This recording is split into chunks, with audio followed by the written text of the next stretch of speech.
বন্ধুরা, চলো খুব সহজ কৌশলে একটি ওভাল শেপে ক্যাপসিকাম আঁকি। আমি বরাবরই বাচ্চাদের জন্য খুব সহজ কৌশলে বিভিন্ন ধরনের ছবি এঁকে দেখাই। এভাবে যদি বাচ্চারা দেখে ছবি আঁকে তাহলে বাচ্চারা খুব সহজেই শিখতে পারবে। বাচ্চারা আসলে সহজ কিছু শিখতে চায়, তারা কঠিনভাবে দেখালে তারা কোনো কিছুই পারে না।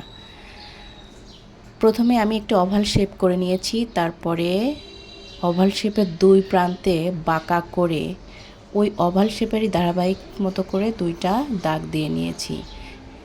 এবার মাঝে যে ওভাল শেপটা আছে সেটার উপরে আমি একটি বোটা দিয়ে দিয়েছি।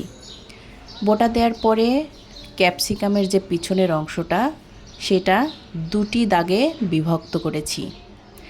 পুরো ক্যাপসিকামটাকে আমি আরেকটু গাঢ় করার জন্য ডাবল করে দাগ নিয়ে এবং ক্যাপসিকাম যাতে আরও বেশি সুন্দর দেখায় আমি এখানে কোনো কালার ব্যবহার করিনি। ক্যাপসিকাম অনেক কালারের হয়, ইয়েলো, রেড, গ্রিন, তা আমি এখানে পেন্সিল কালারটা ব্যবহার করেছি।